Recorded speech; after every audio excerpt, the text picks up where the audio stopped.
UGRA certified arborist and certified master nursery professional with over 30 years of experience in the green industry. Karen is the owner of Rockoff Tree Solutions, whose mission is to save trees in the Texas Hill Country. And we certainly need you. So please join me in welcoming Karen.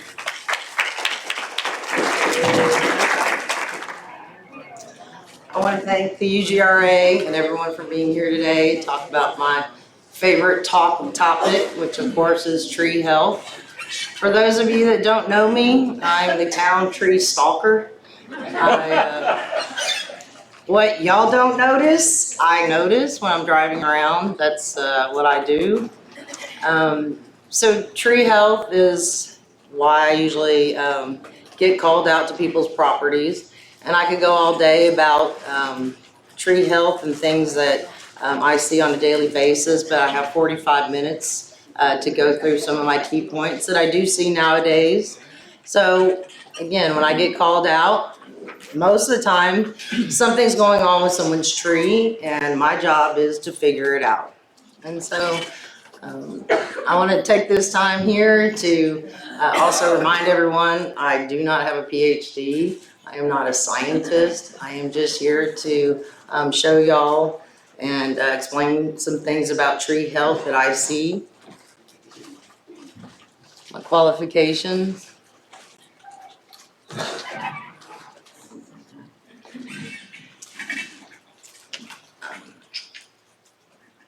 So this to me is an untouched tree, perfection. It does have some problems, has some deer browsing, but this is what I like to see as a tree. No tree is perfect. Every tree is like a person, has its own environmental factors. So of course, the big question that when I get called on the sites this year has been, is my tree going to survive this drought? I wish I had the answers to that, but these are some of the effects and symptoms that the trees are having right now. Of course, we have the wilting of the leaves. Some of them are dropping their leaves, which is a good thing because that's their protection in order to save some of their reserves, some of their carbohydrates, so they'll be able to hopefully come back in the springtime. Of course, pest populations right now are really bad. Not having enough rainfall allows pests and insects to reproduce. Most of the time, rainfall can keep those pest populations under control. Just one raindrop can actually kill an aphid or a whitefly. So some of the drought symptoms that I'm seeing. This is just in my backyard on a redbud. So trees have lived thousands of years without human intervention. They're the largest inhabitants of the earth. Some of the trees I care for are over 200 years old, which to me is amazing. A tree starts to struggle as it ages. It grows as it needs to for survival. Photosynthesis. My lovely pictures here. Right tree, right place. This is not the right tree for the right place. I have to sneak these little things in. So again, when you're planting a tree, try to do it right tree, right place. A bald cypress requires a lot of water, and a parking lot's not a great ideal condition for it. A little bit more drought stress that I'm seeing just out in what I call the forest, out on my hillside there. There's not, as you can tell here, not a lot of drought stress to me looking out there. I'm seeing more drought stress on my urban trees. And so when trees are having drought stress, I'm seeing more disease problems. And of course, when a tree is stressed due to drought, everything is having problems, especially, of course, with oak wilt. Now, I could talk about oak wilt all day long. It's one of my other favorite subjects. I've diagnosed oak wilt here. We've got the regular leaves. So that's the veinal necrosis leaf that everyone is usually looking for. But we have some veinal banding and tip burn. And then on my bur oak there, some symptomology. So oak wilt can look different to me. Different trees, different times of the year. Sometimes I'll see the veinal necrosis. Sometimes I will never see the veinal necrosis. Again, trimming should be done at the hottest times of the year or the coldest times of the year.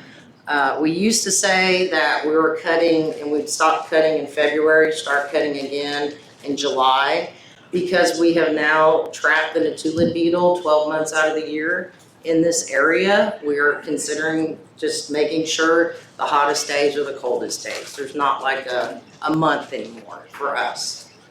Some of my colleagues will prune all year long. That's just dependent on them, and if they're very diligent about spraying, and if it's a hazard tree or something that needs to be taken care of, we take those kinds of things into consideration.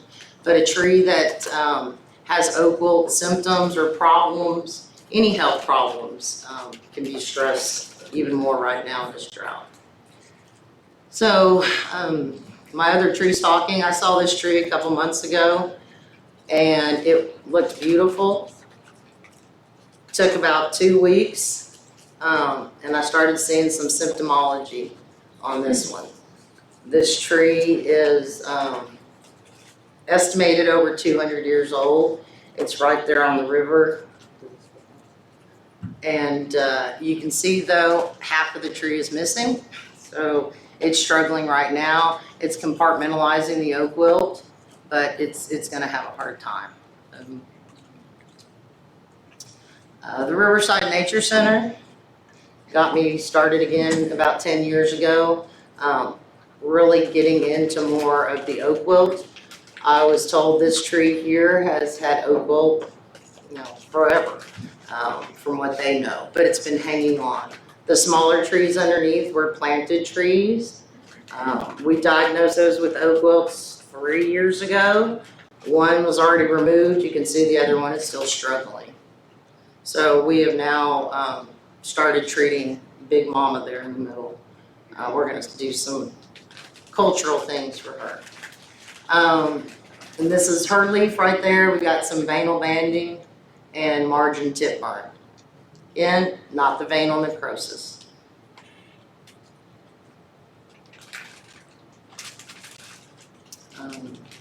Some more oak wilt symptoms you can see here in this mott of trees.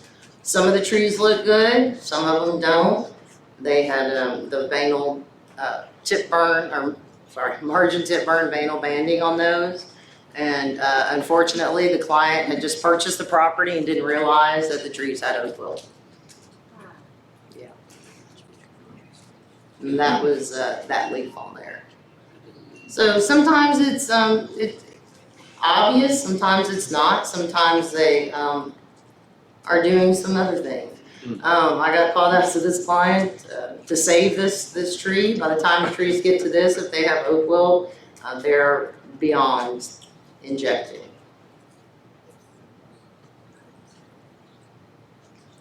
Oak wilt on these trees, these were some native trees, had some construction, home built around them, landscape done. That tree on the right died. So in close proximity, the other trees we consider infected. These trees, unfortunately, over time, they've had all their suckers cut. I'll get into that a little bit later. But so we treated all the trees on that property. Some more oak wilt. Oak wilt does spread by the root graft, so once one tree is infected, anything within a 100-foot radius is also considered infected. So it's hard to see the base of this tree, but that is one large tree there in the middle. Within 6 months after this tree was pruned, it started to show oak wilt signs and symptoms. I got called out to the property, of course. Every tree, every live oak that had been cut on had oak wilt symptoms 6 months after the trees were pruned.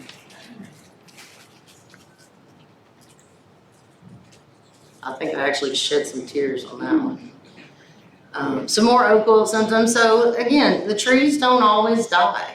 They like to hang in there. There's more oak wilt leaf. And here is our first bur oak with oak wilt in Texas. And it's right down the street if anyone wants to see it. This picture I just took yesterday. And so when I diagnosed this was 2017. In 2017, in August, I was coming across the mall parking lot and just saw that one yellow limb. It wasn't this severe, it was actually just one yellow one. And at the time, Wayne thought I was a little crazy, that I was on an oak wilt quest, but I had already diagnosed it on Lacey, Chinkapin, Monterey, and red, of course, low, and post oak. Post oak was our first white oak wilt case in Texas, and that I diagnosed in Medina. So there's our one, and we have never injected this one. Of course, this is on post office property, and I just watch it. I gather acorns every year, so if you ever see me around town, that's usually what I'm doing. And so we have been growing out this tree's acorns in our nursery for research. Lots of cool things. And another familiar area is Walmart. This is our other bur oaks with oak wilt. The tree on the right actually had great canopy on it when I first diagnosed it a few years ago with oak wilt. And since then they have cut on it. So in turn, now that tree, this is last year's picture. Yesterday it was totally dead. So the one on the front street though, that is right next to my live oak there are many bur oaks. I tested all of them. Only one came back with oak wilt, and that is it. So I'm still watching the other ones. So drought also has brought on something this year that I used to deal with more with my plants, not trees. To say Phytophthora, if you ask Google. But Phytophthora is a root rot, and it's not a fungus, but it's an organism in the soil that's attacking the roots. And when trees and plants are stressed, this is hurting and attacking the roots. And so root rot is, now I'm saying, rotting of roots. And that's what it is. The organism is killing off the roots. Some of my trees, especially oaks and maples that get attacked more frequently from this organism, we can save if the tree is in a good state. A lot of times they're already past the point of no return, because most of the time, by the time people see the tree having the symptomology, it's already been occurring for months or sometimes years. And at that point, there's not a lot of hope. We do try. And we've also been trying some new products in our research, trying to help trees with oak wilt, and also with this Phytophthora, which is a mycorrhizae product. And that mycorrhizae is a good fungi that helps battle the bad fungi. It helps the roots help themselves, absorb more water, more nutrients out of the soil. So some of the trees that do appear to be drought stressed could actually be Phytophthora. So, and it's kind of going hand in hand right now. In Houston, other places where I have a lot of clay soil, I get rotting of the roots there, of course, because of too much water. Clay will hold that water. I have a lot of people that like to over-irrigate, and so roots can die also from too much water. Post oaks, you can water a post oak to death. I've seen it lots of times. So Phytophthora, this is a property in Hunt. We have diagnosed, of course, oak wilt, lacy oaks. This lacy oak site, I thought for sure was going to be oak wilt. I rely on my DNA testing and lab diagnostics before we do any type of treatment, so this did come back with Phytophthora. Every tree on this property has been cut on. And every time the homeowners don't live here, but when they come, they like to do pruning, they like to keep busy. And this is what's happened.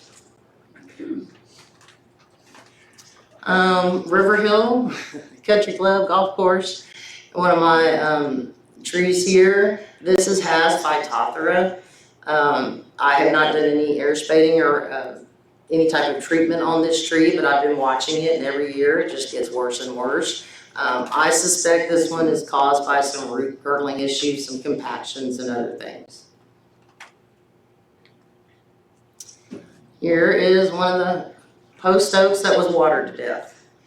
So when post oaks have a lot of root damage, this house was just built within the last few years, and they put down some zoysia and some irrigation. And when I walked on that grass, I was in mud, total mud.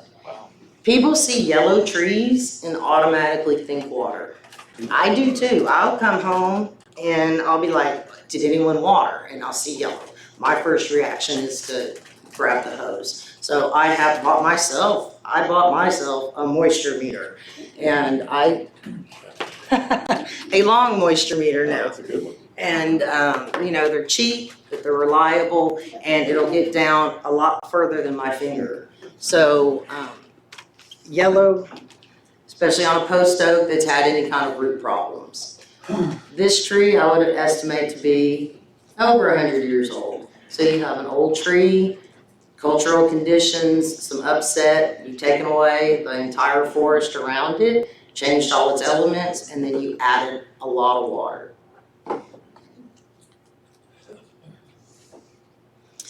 Bacterial leaf scourge is brought on by insects. We don't have a lot of cases here in Kerrville, but I do see it on occasion, and we treat this disease with antibiotics. And so using mycorrhizae on these trees have also shown great results, really great results.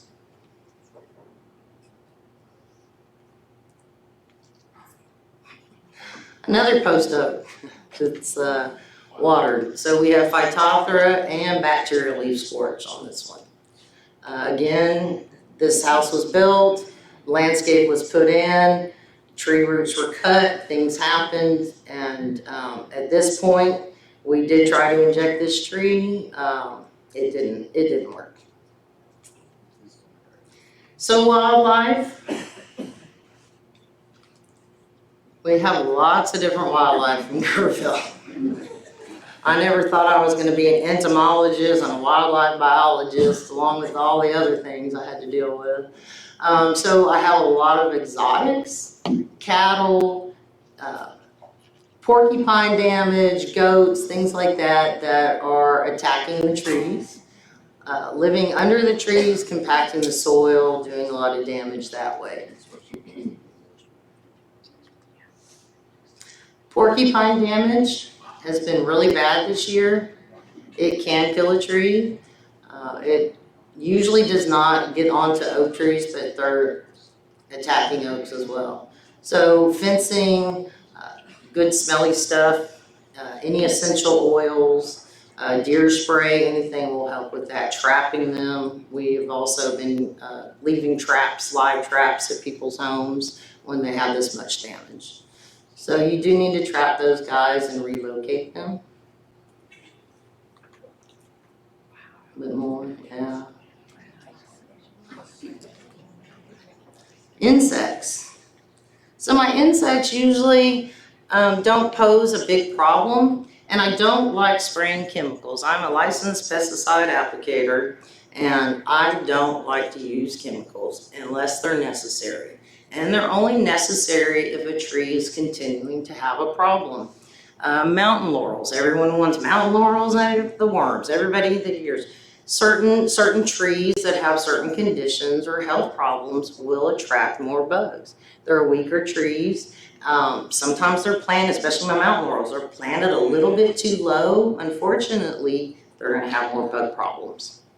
So if a client has a problem consistently, it's been a year or 2 or 3, then we're gonna use something. We're gonna get on a program. We're gonna use a systemic and try to alleviate the problem that way.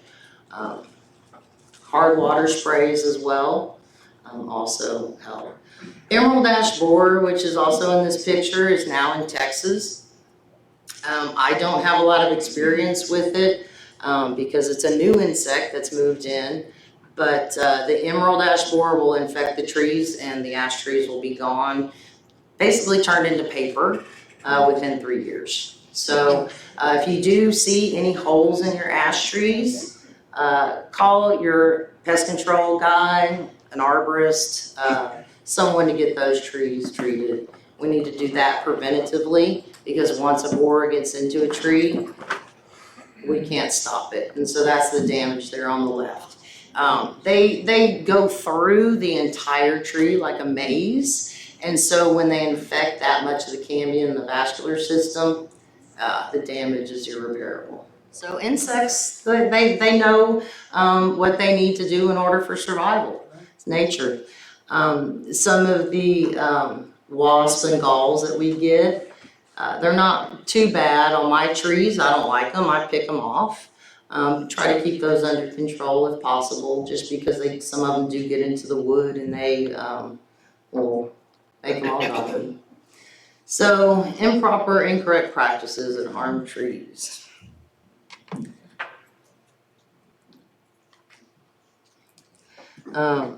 So I have a lot of people that like to clear off suckers and things and do a lot of sculpting. Now, sculpting is not something of a word I use. Sculpting, I had to look up the definition, as a matter of fact. Sculpting is something we do to something, out of something, to make something. And so when someone says, I want my tree sculpted, I have to first ask why. But when you prune a tree, it's wounding a tree. And so every cut you make on a tree is a wound to a tree, which can open up infection. Whether it's a small wound, big wound, it's a wound. And that wound will forever be with that tree. Its entire life. It will never go away. Yeah. So these are some suckers. This was being done a few months ago, maybe a couple months ago. Of course, I was nosy and I maybe shouldn't have said anything, but I asked them to stop doing that. You know, when you think you're helping a tree, try to think like the tree and not what you want the tree to look like, what you think the tree looks like. My trees grow for their own benefit and their own reason, and that's for their survival, for their food, for their photosynthesis. And people are coming in and taking off their life source. Are you saying that the suckers are beneficial? The suckers are very beneficial. When a tree grows because it needs to grow.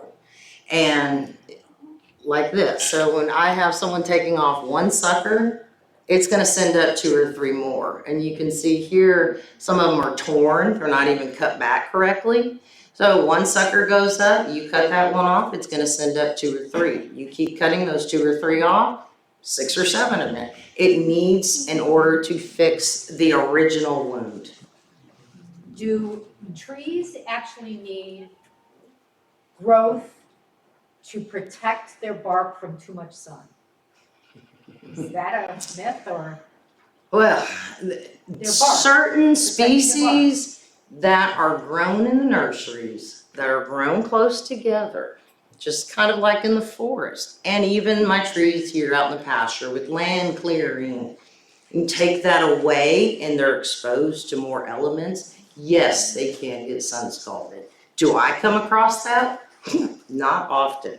I know what you're saying, and I know the article you probably read, but or some things you hear, yes. And some people wrap their trunks, things like that. That's not good. Even with deer protection, the plastic wrap, the plastic pieces, that's inhibiting sun, that's inhibiting the regular air that the trunk and the bark needs. Remember, this is a living being.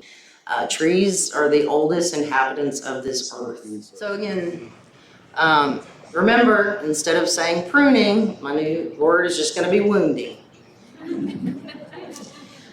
So, incorrect pruning cuts, this one here again was not sprayed. And it's an end cut. So end cuts will reproduce massive sucker growth like this because it's not cut back to the correct union where my tree can try to seal itself. Trees don't heal, they seal. And like I said, that wound will be with them forever. So having this will actually, by probably next year or so, that limb will be died back. Because the organisms, cankers or fungi can get into that end cut. It's not able to seal itself up, so I have a point of infection. Every wound, point of infection. Okay, so some of y'all are familiar with these trees on Water Street. And when I sent off labs for this tree about 5 years ago, this one came back with Phytophthora. And so it's been fighting Phytophthora. I'm not sure when the parking lot was built. There is rock under there with some plastics, weed fabrics and things. So I can just assume the parking lot was put in so we'd have some more parking spaces downtown, which is great. Unfortunately, adding the rock, the change of the roots and things started this tree more into its decline. Older tree, I'm gonna say this one's over 200 years old, maybe 180 to 200 years old. It needs a lot better care than what it's gotten. It's not going to get it. Next picture. This is what she looks like today. Yeah. That's pretty. And so all of these wounds up there, open, large, probably took over 50 years for some of those limbs. Those limbs were not dying back. They had some issues. So, yeah, this is not what you want to see with your tree company. If your tree company comes out with ladders and no equipment, you better check his insurance. That scared me right there. I've never seen something like that. So again, a lot of wounds, a lot of damage to that tree. That was not beneficial for that tree. Look at there, gone. Again, no safety equipment, not tied into that tree. Could you imagine if that guy fell from that tree? Yeah. So some more open wounds. This wound, it's hard to tell in the picture, sorry, but it did have a lot of beetles on it. So the beetle activity does happen. I've seen it happen. When a wound is made on an oak tree, that oak is going to emit a pheromone. The sap has a smell to it, to the netulid beetle and to some other insects that are attracted to it. It's a very sweet smell. So they come running to it. And if that beetle, that bug, has oak wilt on it, this tree is going to get hit with it. And so having that large of an inoculation point can be traumatic. This is a bur oak tree. It had been done 3 days prior to my arrival, so I did not spray it. Once a tree, it's already been cut, if it's not sprayed within 30 minutes, the beetle can get there. So it's usually pointless. But the netulid beetle can carry this fungus on its body 3 miles in 30 minutes. I want to know also who did that research. But some more end cuts.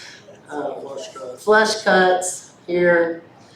Remember, when you are pruning a tree, if you have to prune a tree, ask yourself, why are you pruning that tree? What does that tree need? Because especially right now in its drought state, that tree could die just from one cut. People are like, it's just one cut. That's all it takes. It's all it takes for one organism to get into a tree. A tree that is drought stressed right now may not recover. So callus tissue forms as soon as the cut is made. That's a tree's response. A tree compartmentalizes disease. It walls off, it tries to wall off decay and things. It has 4 chances. When a tree is improperly cut, those walls cannot form correctly, and I'll get infection points, wound wood that cannot close and seal that tree up. Again, wounds forever. So these are some pruning wounds on some old mature oak trees. Actually, this is the one from the car wash there that has oak wilt. Again, why does it have oak wilt? It didn't show me oak wilt 3 months ago. And I can see signs and symptoms years prior. That tree just kind of blew up on me. I was pretty amazed. Look at those cuts on that tree. Those are some major wounds. That top wound in the middle, probably 30 to 40 years old, and still not healed up, sealed up. So we can put it away again. And that was done near the car wash. So some of my other trees that are having some issues from oak wilt here, sculpting, pruning on this one, these trees. Unfortunately, we couldn't get enough fungicide in them to try to control the oak wilt. And this is on the same property where that very large one died, just a few feet away from it. These are the cuts that they did up in that tree. The homeowner does not live on the property, she's out of town. So when I sent those, you can tell some of those cuts were not even sprayed. That tree again, 6 months, that was kind of shocking. Some of y'all familiar with all the building and construction that goes on around town. If you are gonna have some building and construction going on, leave your trees alone. Do not prune them beforehand, because pruning them beforehand will take off their energy reserves and take off their life source. And so after my contractors come in, park all their equipment, have their lunch, porta potties, things like that, the tree will not die overnight. But little by little, the trees will start to decline. And I'll come in and say, hey, this is your property, I got a picture of these trees. And a lot of times people are a little surprised and a little freaked out. But that's my job, is to keep an eye on what's going on with our trees. And I take pictures like this. I have thousands of pictures that things we need to stop doing. Here, again, that was supposedly their tree protection. If we had tree protection ordinances, I wouldn't that's a whole nother topic, we'll get into that another day. So when you're roping off trees for construction, you need to go out to the full canopy. This site here was a little bit smaller, so they did what they could. Took down trees too. And, yeah. So here, when you have a landscaper put in a tree, please make sure that after a year, that support system comes off. Most trees that I plant don't even come with ties. I do not like to stake a tree down, because a tree needs to develop its own taper. It needs to be its own big tree, one day by itself. So that's the way it does it. It needs to learn how to wave in the wind. More weed fabric and things. So I know I'm being rushed up. So my other big problem around here is weed fabric and rock. Any inorganic materials that don't break down, that are good for the tree, are not good for my trees. Here, these trees are lacy oaks, they have Phytophthora. They spent lots of money having a landscaper come in and put in his plastic weed fabric. Unfortunately, there was also another layer I found below that as well. These trees started to decline. They're in our treatment program, and we have not been allowed to ruin his landscape, which I wanted to. More trees, survival. Trees will survive and grow through a lot of things. They're extraordinary, very extraordinary, especially oaks. I got a call about this tree. Of course, I asked the client what was going on. My first questions, I looked up, didn't look like it had been pruned. Triple 13 was applied 2 weeks. She had a dinner party out, tree was beautiful and green, perfect. Fertilized it the next day, 2 weeks later, it was like this. So fertilizer on oak wilt trees will kill them. It feeds the fungus. So do not fertilize your trees. And if you're fertilizing anything, make sure the plant, trees, grass needs it. Send in a soil sample. It's very easy to do. But just don't go throwing fertilizers around just because it's that time of the year or you think it needs it. What's the plant, tree, and soil need? Soil samples cheap. This is the under conditions of it. So again, we had other things happening to that tree. Lots of cultural conditions, grade changes, weed fabric, rock. Never thought I would say Rockoff more. My last name, I never said my last name more in my entire life. I've never been prouder of my last name, actually.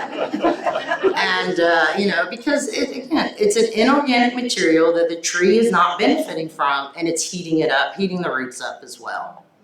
And so here's our founder's tree that's no longer with us. And so again, this tree this was about 5 years ago, and no longer with us. So again, tree ordinances are needed in this town, and I hope one day we'll see it. So I know I'm short on time, but I'm gonna run through real fast what we do to try to help some of these mature trees that do have some of these cultural conditions. Air spading is a great tool. We do remove the soil safely. Before and after, this ash tree had just started to decline. Had a landscaper come in, weed fabric, granite, ledged it up, trees started to decline instantly. We came in, tore it all out, air spaded, trees recovered.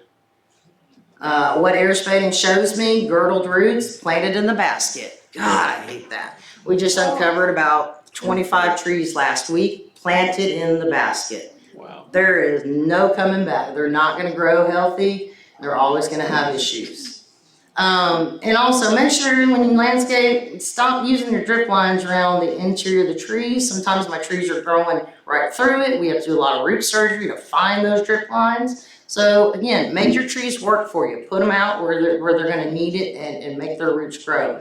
Elevation change, again, landscape fabric. This company came in and put about, 5 inches of crushed granite on this tree.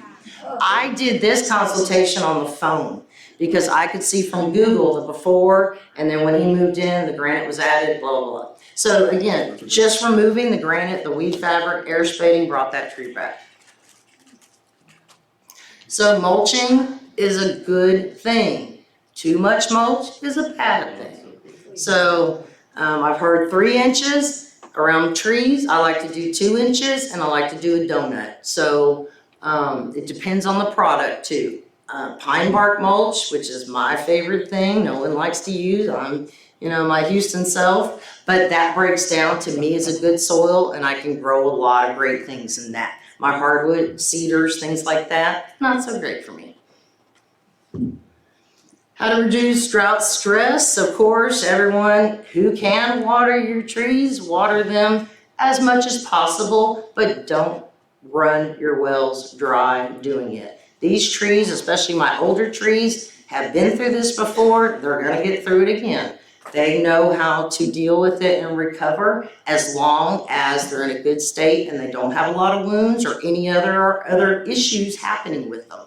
So in the spring, we're gonna see what's coming up, but don't go to a rush right now to remove the trees. If the tree is in a risk or a hazard type situation, have an arborist come out and look at the tree and make sure there's nothing else going on with it. If a tree does have something like hypoxylin canker, which is our secondary disease that's gonna come in and kill the tree after phytophthora or oak wilt or bacterial leaf scorch or anything else, then that tree definitely needs to come down. It is at a risk. So water as deeply as you can, a hose out. Sprinklers are not good, any kind of whirlybirds. We just wanna get the water down in the ground. So as long and as much as you can, but just don't overdo it.